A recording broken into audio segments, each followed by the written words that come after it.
Olá, pessoas. Aqui é a Mari. Sejam bem-vindas e bem-vindos ao meu canal. E hoje eu vou ler para vocês esse livro de bolso aqui, ó, muito legal. Eu vou ler no tablet, porque a letra fica um pouco maior e eu estou sem óculos no momento. De Chimamanda, né?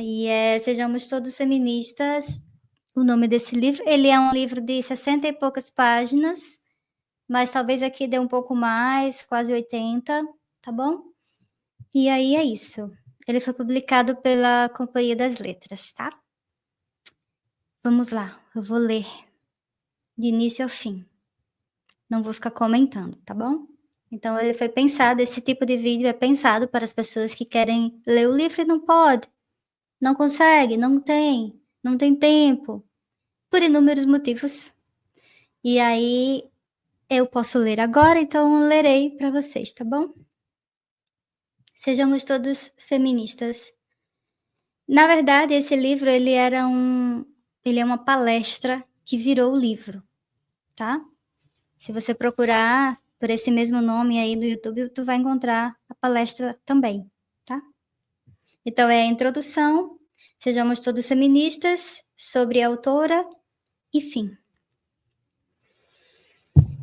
Introdução. Esta é uma versão modificada de uma palestra que dei em dezembro de 2012, no TEDx, Conferência Anual com Foco na África. Palestrantes de diversas áreas dão palestras concisas que visam desafiar e inspirar africanos e amigos de África. Eu já tinha participado de uma conferência TED diferente alguns anos antes, com uma palestra chamada O Perigo de uma História Só, sobre como estereótipos limitam e formatam o nosso pensamento, especialmente quando se trata da África. Tenho uma impressão de que a palavra feminista, como a própria ideia de feminismo, também é limitada por estereótipos. Quando meu irmão Shux e meu melhor amigo Ik, os dois organizadores da conferência TEDx, me convidaram a participar. Não consegui negar. Decidi falar sobre feminismo porque é uma questão que me toca especialmente.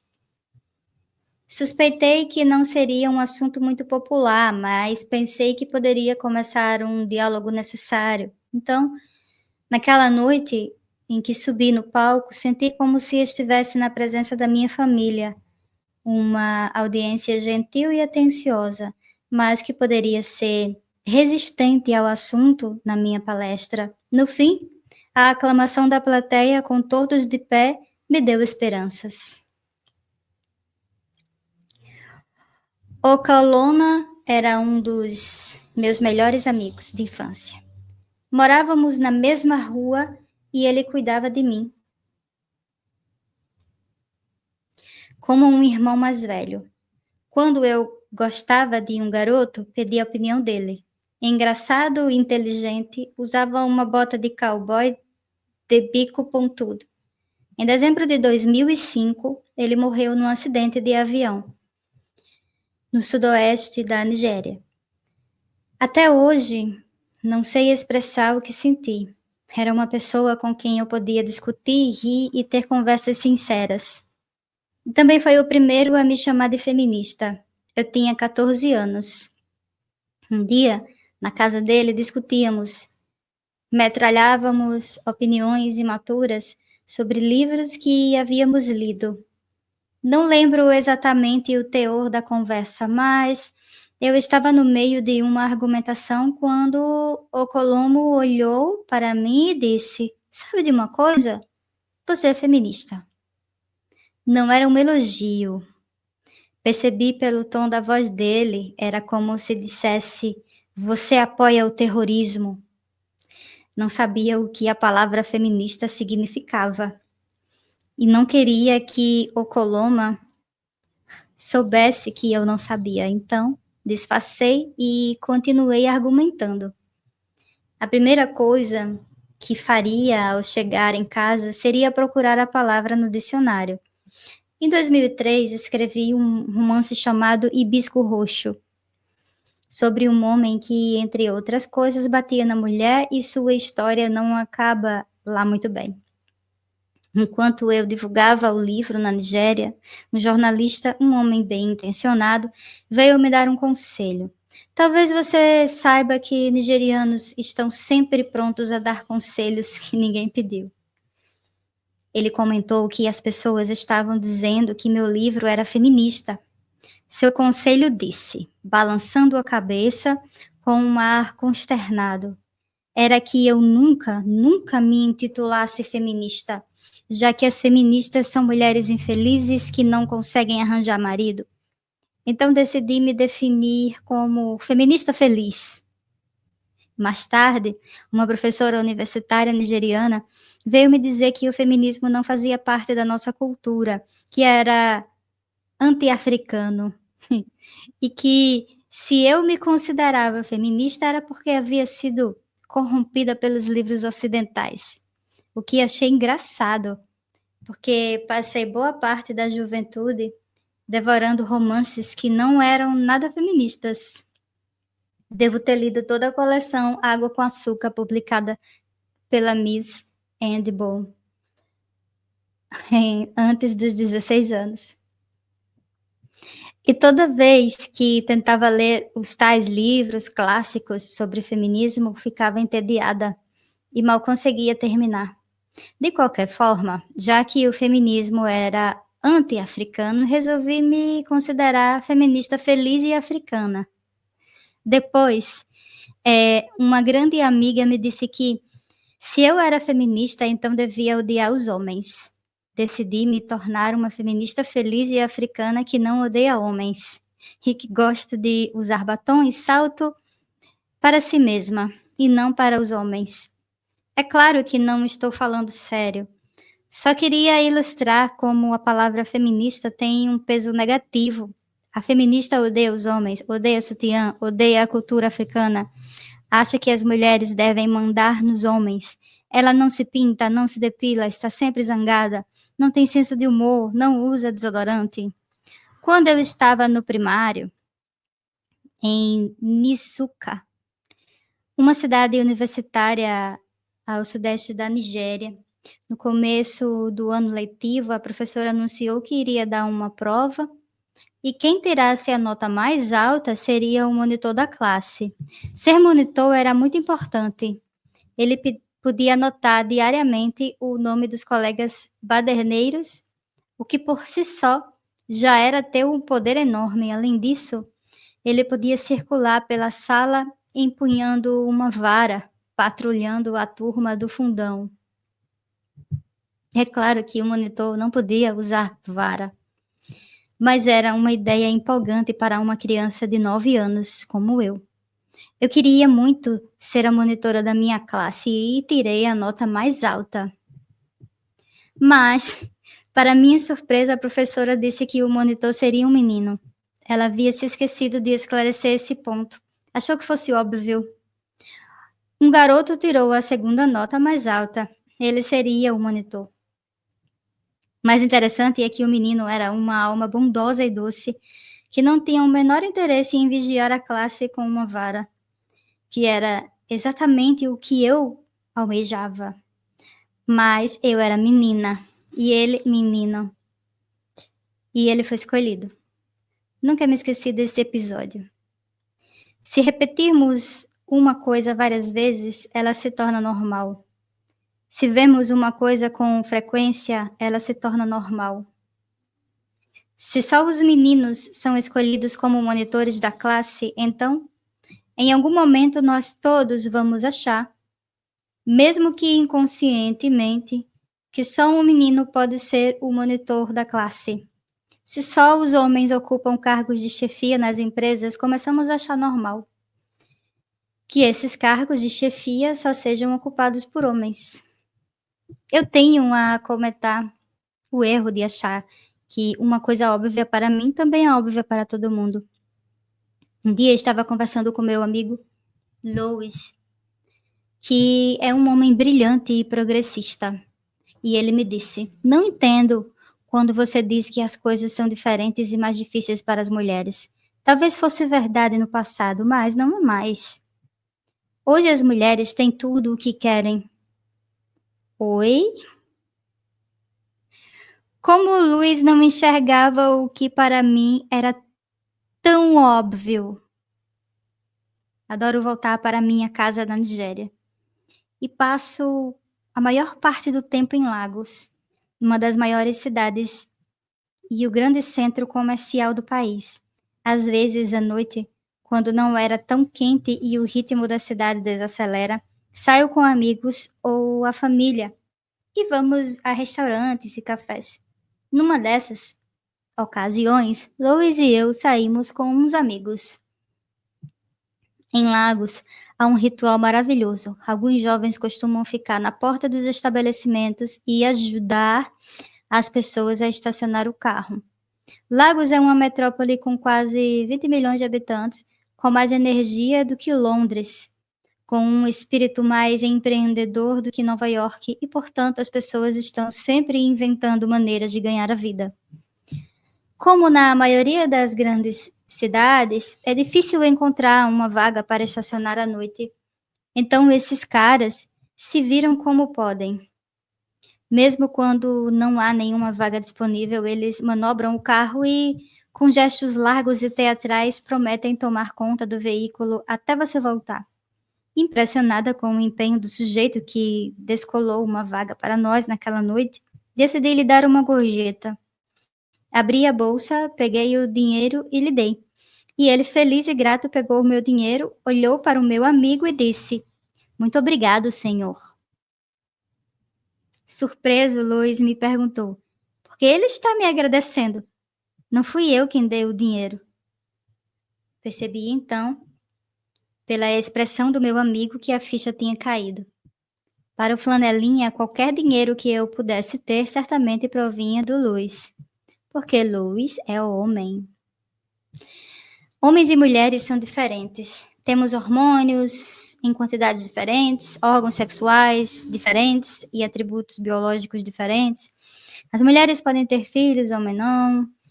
Os homens têm mais testosterona e, em geral, são fisicamente mais fortes do que as mulheres.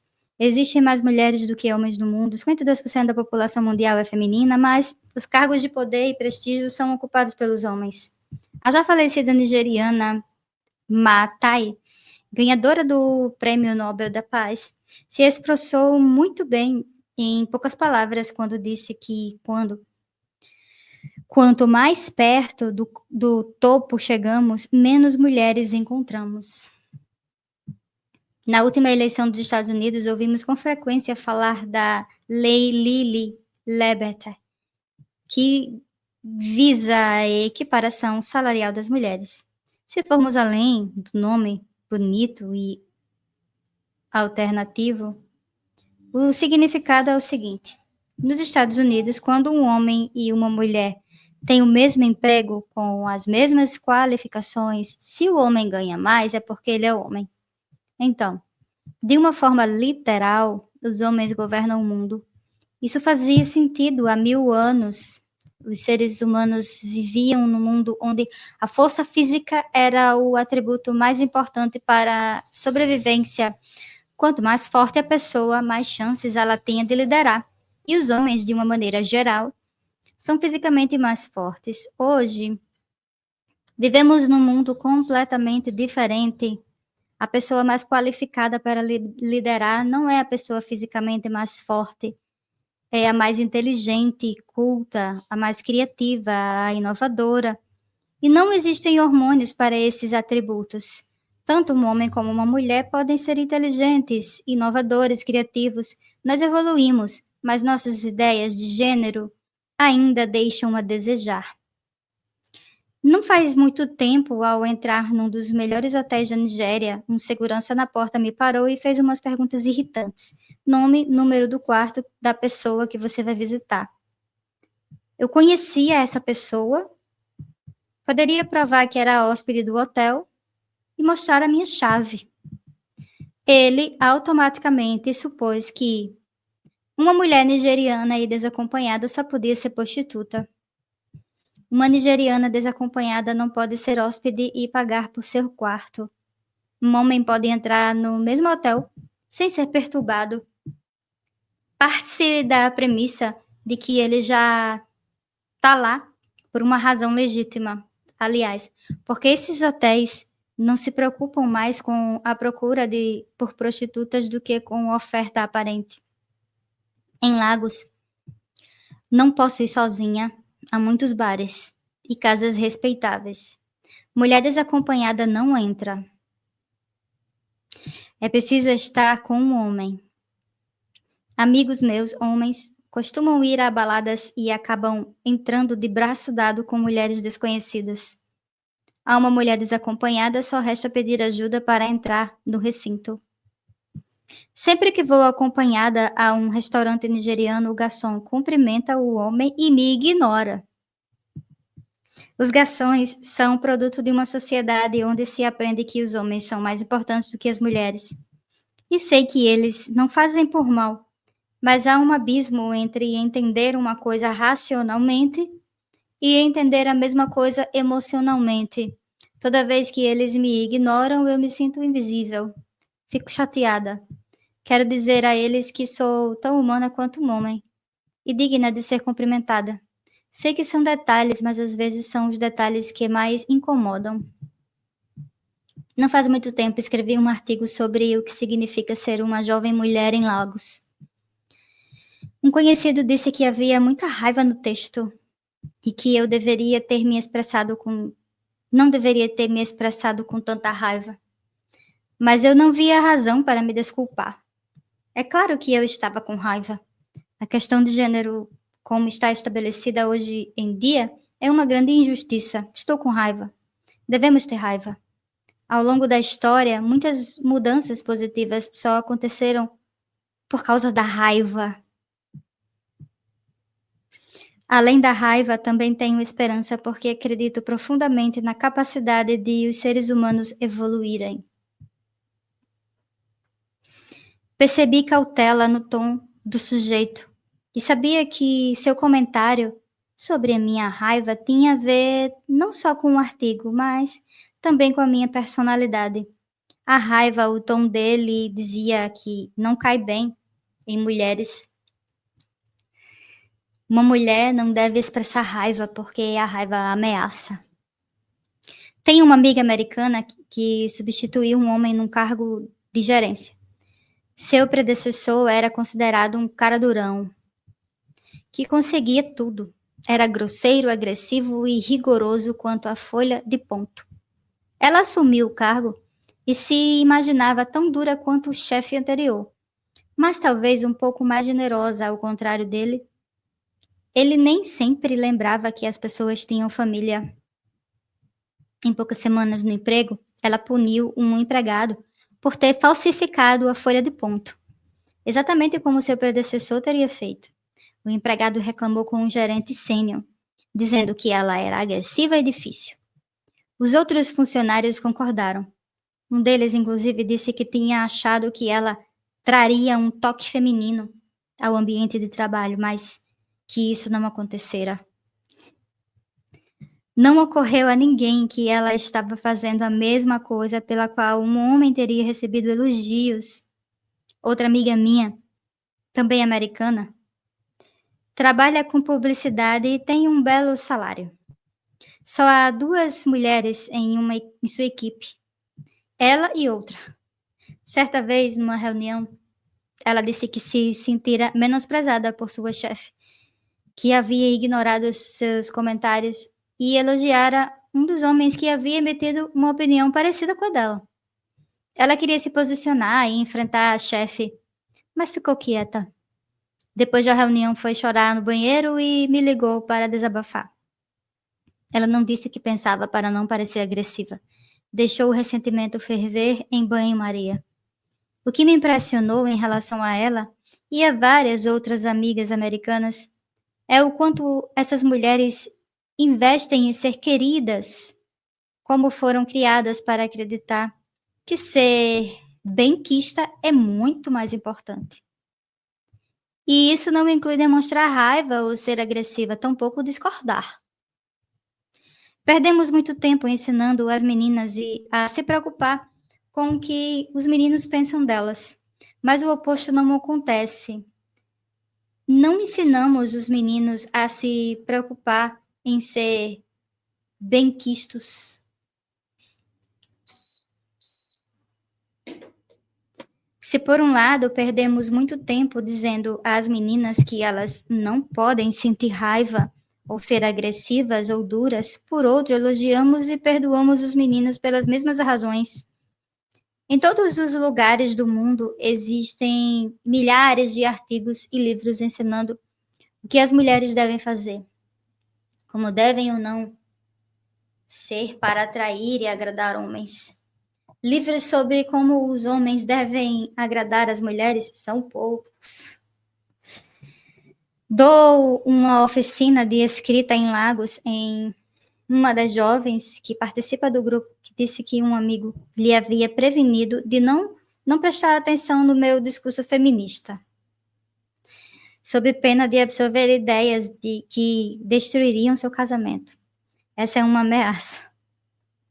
A destruição de um casamento, a possibilidade de acabar não se casando, levantada contra mulheres da nossa sociedade como uma frequência maior do que contra os homens. A questão de gênero é importante em qualquer canto do mundo. É importante que comecemos a planejar e sonhar um mundo diferente, um mundo mais justo, um mundo de homens mais felizes e mulheres mais felizes, mais autênticos consigo mesmos. E é assim que devemos começar. Precisamos criar nossas filhas de uma maneira diferente. Também precisamos criar nossos filhos de uma maneira diferente. O modo como criamos nossos filhos, homens, é nocivo. Nossa definição de masculinidade é muito estreita. Abafamos a humanidade que existe nos meninos, enclausuramos-nos numa jaula pequena e resistente. Ensinamos-nos que eles não podem ter medo, não devem ser fracos ou se mostrar vulneráveis. Precisam esconder quem realmente são, porque eles têm que ser, como se diz na Nigéria, homens duros. No ensino médio, quando um garoto e uma garota saem juntos, o único dinheiro de que dispõe é uma pequena mesada. Mesmo assim, espera-se que ele pague a conta. Pague a conta sempre, para provar a masculinidade. E depois nos perguntamos por que alguns roubam dinheiro dos pais. E se tanto os meninos quanto as meninas fossem criados de modo a não mais vincular a masculinidade ao dinheiro? E se, em vez de os meninos que pagar, a postura fosse quem tem mais paga? É claro que, por uma questão histórica, em geral, é o homem que tem mais dinheiro. No entanto, se começarmos a criar nossos filhos de outra maneira, daqui a 50, 100 anos, eles não serão pressionados a provar sua masculinidade por meio de bens materiais. Mas o pior é que, quando os pressionamos a agir como durões, nós os deixamos com um ego muito frágil. Quanto mais duro um homem acha que deve ser, mais fraco será seu ego. E criamos as meninas de uma maneira bastante perniciosa, porque as ensinamos a cuidar do ego frágil do sexo masculino. Ensinamos as meninas a se encolher e se diminuir, dizendo-lhes: você pode ter ambição, mas não muita. Deve almejar o sucesso, mas não muito. Senão você ameaça o homem. Se você é a provedora da família, finja que não é, sobretudo em público. Senão você estará emasculando o homem. Porque então, não questionar essa premissa. Por que o sucesso da mulher ameaça o homem? Bastaria descartar a palavra, e não sei se existe outra palavra em inglês de que eu desgoste tanto, emasculação. Uma vez, um nigeriano conhecido meu me perguntou se não me incomodava o fato de os homens se sentirem intimidados comigo. Eu não me preocupo nem um pouco. Nunca havia me passado pela cabeça que isso fosse um problema. Porque o homem que se sente intimidado por mim é exatamente o tipo de homem por quem eu não me interesso. Muito bom. Mesmo assim, fiquei surpresa, já que pertence ao sexo feminino. Espera-se que almeje me casar. Espera-se que faça milhares de escolhas levando em conta que o casamento é uma coisa mais importante do mundo. O casamento pode ser bom, uma fonte de felicidade, amor e apoio mútuo. Mas por que ensinamos as meninas a aspirar ao casamento, mas não fazemos o mesmo com os meninos? Uma nigeriana conhecida minha decidiu vender uma casa para não intimidar o homem que eventualmente quisesse se casar com ela. Conheço uma outra também solteira que, em congresso, usa uma aliança de casamento porque quer ser respeitada pelos colegas. Segundo ela, a ausência do anel a torna desprezível. E isso, no ambiente moderno de trabalho, há moças que, tão pressionadas pela família, pelos amigos e até pelo trabalho, acabam fazendo péssimas escolhas. Em nossa sociedade, a mulher de certa idade que ainda não se casou se enxerga como uma fracassada. Já o homem, se permanece solteiro, é porque não teve tempo de fazer sua escolha. Falar é fácil, eu sei, mas as mulheres só precisam aprender a dizer não a tudo isso. A realidade, porém, é mais difícil, mais complexa. Somos seres sociais, afinal de contas, internalizamos as maneiras através da socialização. Até mesmo a linguagem que empregamos dentro do casamento é reveladora. Frequentemente é uma linguagem de posse, não de parceria. Pensamos na palavra respeito como um sentimento que a mulher deve ao homem, mas raramente o inverso. Tanto o homem quanto a mulher dizem: eu fiz isso porque queria paz no meu casamento. Mas quando os homens dizem isso, em geral, se refere a algo que eles não deveriam mesmo fazer. É como eles justificassem para os amigos e, no fim das contas, isso serve para comprovar a sua masculinidade. Minha mulher disse que não posso sair todas as noites. Então, daqui para frente, para ter paz no meu casamento, só vou sair nos fins de semana. Dizem que tomaram determinada atitude para ter paz no casamento, é porque, em geral, desistiram de um emprego, de um passo na carreira, de um sonho.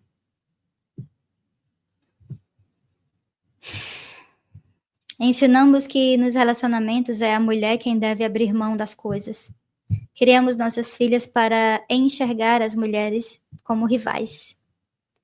Não em questões de emprego ou realizações, o que, na minha opinião, poderia ser até bom, mas como rivais de atenção masculina. Ensinamos às meninas que elas não podem agir como seres sexuais de modo como agem os meninos. Se temos filhos homens, não nos importamos em saber sobre suas namoradas. Mas e os namorados das nossas filhas? Deus me livre, mas obviamente esperamos que elas tragam para casa um homem perfeito para casar na hora certa. Nós policiamos nossas meninas, elogiamos a virgindade delas, mas não a dos meninos. E me pergunto como isso pode funcionar, já que a perda da virgindade é um processo que normalmente envolve duas pessoas. Recentemente, uma moça foi estuprada por um grupo de homens na Nigéria e a reação de vários jovens de ambos os sexos foi algo do gênero: sim, estuprar é errado, mas o que ela estava fazendo no quarto com 4 homens? Bem, se possível, tentemos esquecer a crueldade desse raciocínio. Os nigerianos foram criados para achar que as mulheres são inerentemente culpadas. e elas cresceram esperando tão pouco dos homens que a ideia de vê-los como criaturas selvagens sem controle é de certa forma aceitável. Ensinamos as meninas a sentir vergonha. Fecha as pernas, olha o decote. Nós os fazemos sentir vergonha da condição feminina. Elas já nascem culpadas. Elas crescem e se transformam em mulheres que não podem externar seus desejos. Elas se calam, não podem dizer o que realmente pensam, fazendo fingimento como uma arte. Conheço uma mulher que odiava tarefas domésticas, mas fingia que não. Já que fora ensinada a ser caseira como uma boa esposa, como uma esposa tem de ser. Finalmente, ela se casou. E a família do marido começou a reclamar quando seu comportamento mudou. Ora, na verdade ela não mudou, ela apenas se cansou de fingir que não era.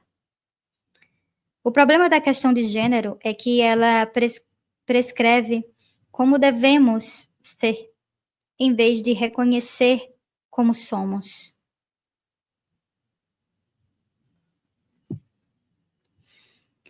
Seríamos bem mais felizes, mais livres, por sermos quem realmente somos, se não tivéssemos o peso das expectativas de gênero.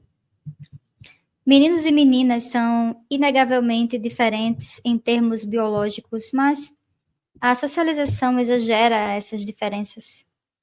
E isso implica na autorrealização de cada um. O ato de cozinhar, por exemplo. Ainda hoje, as mulheres tendem a fazer mais tarefas de casa do que os homens. Elas cozinham, limpam a casa, mas por que é assim? Será que elas nascem com um gene a mais para cozinhar? Ou será que, ao longo do tempo, elas foram condicionadas a entender que seu papel é cozinhar? Cheguei a pensar que talvez as mulheres, de fato, houvessem nascido com um tal gene. Mas aí lembrei que os cozinheiros mais famosos do mundo, que recebem o título pomposo de chefe, são, em sua maioria, homens. Costumava observar minha avó, uma mulher brilhante, e ficava imaginando o que ela poderia ter sido se durante a juventude tivesse tido as mesmas oportunidades que os homens. Hoje, diferente do que acontecia na sua época, há mais oportunidades para as mulheres. Houve mudanças nas políticas e na lei, que foram muito importantes. Mas o que realmente conta é a nossa postura, a nossa mentalidade. E se criássemos nossas crianças ressaltando seus talentos e não seu gênero?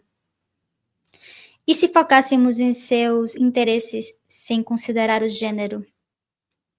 Conheço uma família que tem um filho e uma filha, com 1 ano de diferença, ambos alunos brilhantes. Quando o menino está com fome, os pais mandam a garota preparar um macarrão instantâneo para o irmão. Ela não gosta de cozinhar macarrão instantâneo, mas, como é menina, tem que obedecer. E se os pais desde o início tivessem ensinado ambos os filhos a cozinhar macarrão instantâneo? Aliás, aprender a cozinhar é bom para a vida prática e útil de um menino. Nunca vi sentido em deixar nas mãos de terceiros uma coisa tão crucial como a capacidade de se nutrir. Conheço uma mulher que tem o mesmo diploma e o mesmo emprego de seu marido. Quando eles chegam em casa do trabalho, a ela cabe a maior parte das tarefas domésticas, como ocorre com muitos casamentos. Mas o que me surpreende é que sempre que ele troca a fralda do bebê, ela fica agradecida. Porque ela não se dá conta de que é normal e natural que ele ajude a cuidar do filho. Estou tentando desaprender várias lições que internalizei durante a minha formação, mas às vezes ainda me sinto vulnerável quando me deparo com expectativas de gênero. Na primeira aula de escrita para uma turma de pós-graduação, fiquei apreensiva, não com o conteúdo do curso, já que estava bem preparada e gosto da matéria. Estava preocupada com o que vestir. Eu queria ser levada a sério. Sabia que, por ser mulher, eu automaticamente teria de demonstrar minha capacidade. E estava com medo de parecer feminina demais e não ser levada a sério. Queria passar batom e usar uma saia bem feminina, mas desisti da ideia. Escolhi um terninho careta, bem masculino e feio. A verdade é que, quando se trata de aparência, nosso paradigma é masculino. Muitos acreditam que quanto menos feminina for a aparência de uma mulher, mais chances ela terá de ser ouvida. Quando um homem vai a uma reunião de negócios, não lhe passa pela cabeça se será levado a sério ou dependendo da roupa que vai vestir. Mas a mulher pondera. Eu não queria ter usado aquele conjunto feioso. Se tivesse a autoconfiança que tenho hoje, meus alunos teriam aproveitado ainda mais minhas aulas, porque eu estaria mais confortável na minha própria pele e seria mais verdadeiramente comigo mesma. Decidi parar de me desculpar por ser feminina. E quero ser respeitada por minha feminilidade, porque eu mereço. Gosto de política e história e adoro uma conversa boa, produtiva. Sou feminina, sou feliz por ser feminina. Gosto de salto alto e de variar os batons. É bom receber elogios, seja de homem, seja de mulher. Cá entre nós, prefiro ser elogiada por mulheres elegantes. Mas, na frequência, uso roupas que os homens não gostam ou não entendem. Uso essas roupas porque me sinto bem nelas. O olhar masculino como determinante das escolhas da minha vida não me interessa. Não é fácil conversar sobre a questão de gênero. As pessoas se sentem desconfortáveis, às vezes até irritadas. Tanto os homens como as mulheres não gostam de falar sobre o assunto.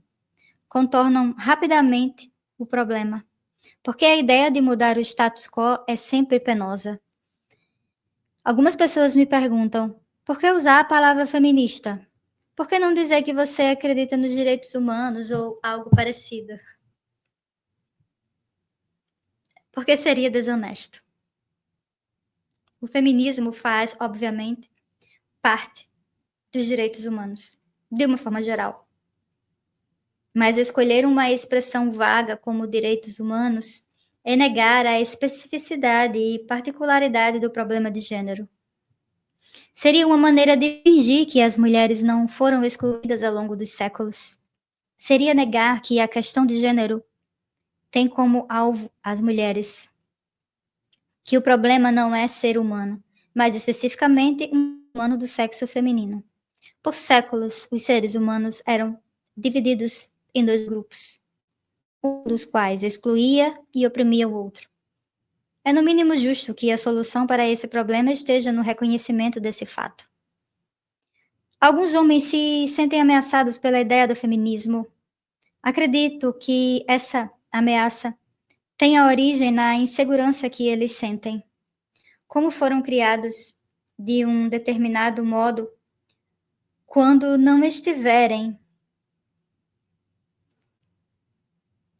naturalmente dominando como homens a situação, se terão com a autoestima diminuída. Outros talvez enfrentam a palavra feminismo da seguinte maneira: tudo bem, isso é interessante, mas não é meu modo de pensar. Aliás, eu nem sequer penso na questão de gênero.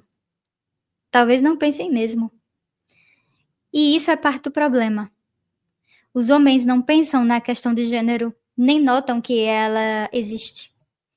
Muitos homens, como meu amigo Louis, dizem que as coisas eram ruins no passado, mas que agora está tudo bem.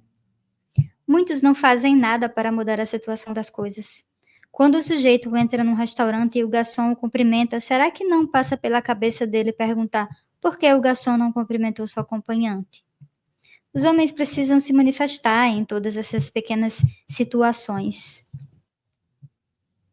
Como a questão de gênero incomoda as pessoas, recorrem a vários argumentos para cortar a conversa. Algumas lançam mão da biologia evolutiva dos macacos, lembrando como as fêmeas, por exemplo, se curvam perante os machos. Mas a questão é a seguinte: nós não somos macacos. Macacos vivem em árvores e comem minhocas, nós não. Algumas pessoas dirão: bem, os homens, coitados, também sofrem, também sofreram. E sofrem até hoje. Mas não é disso que estamos falando. Gênero e classe são coisas distintas. Um homem pobre ainda tem os privilégios de ser homem, mesmo que não tenha privilégio da riqueza. Conversando com homens negros, aprendi muito sobre os vários sistemas de opressão e sobre como eles podem não reconhecer uns aos outros.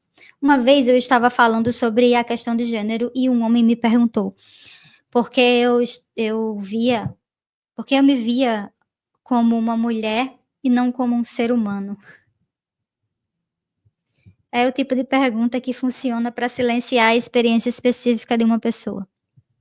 Lógico que sou um ser humano, mas há questões particulares que acontecem comigo no mundo, porque sou mulher.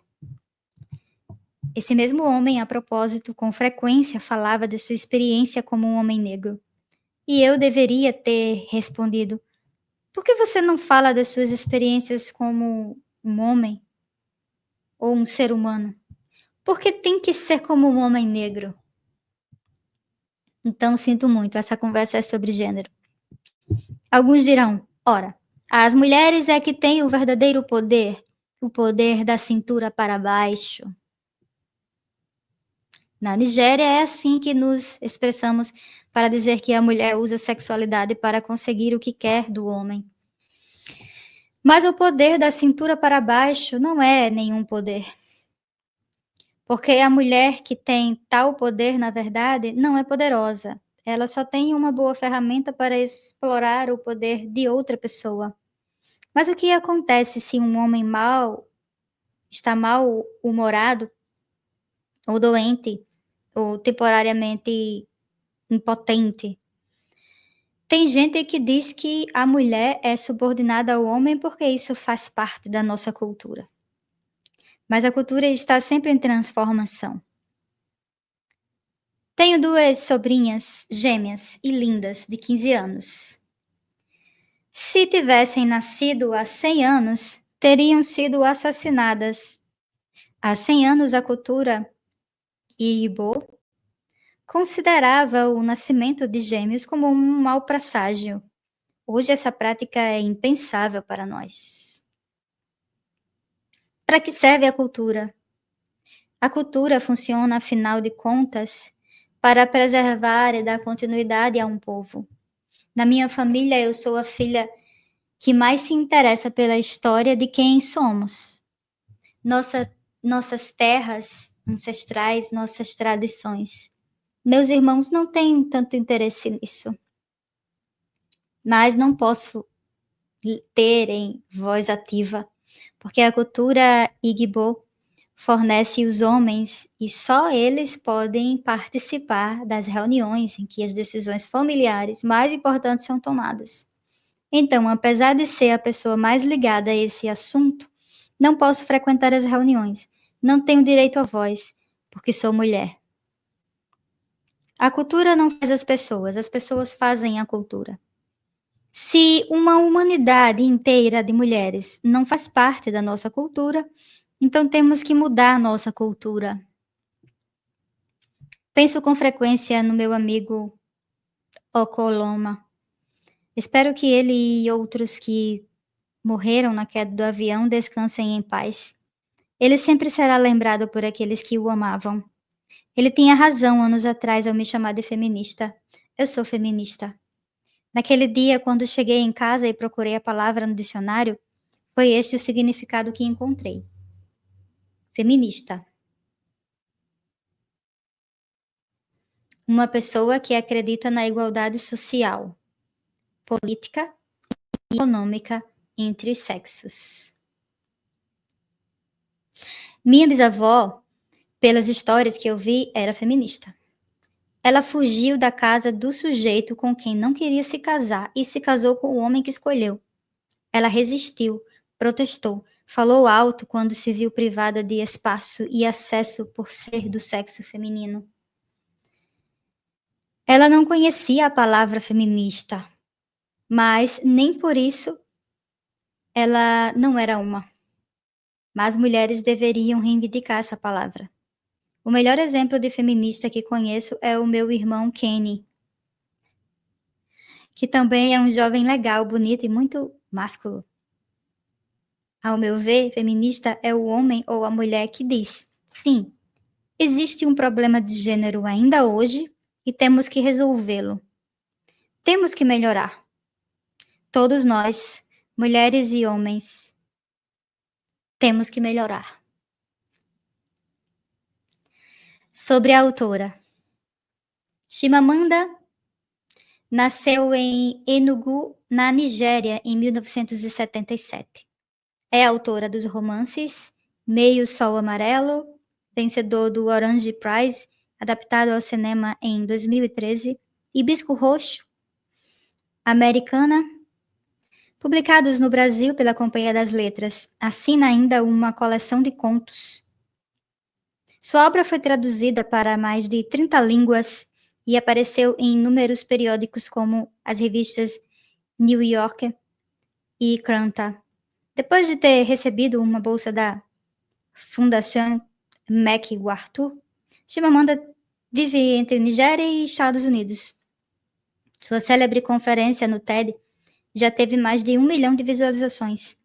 Eleito um dos 10 melhores livros do ano pela New York Times Book Review e vencedor do National Book Critics Circle Award, teve os direitos para cinema comprado por Lupita, vencedora do Oscar de melhor atriz por 12 anos de escravidão.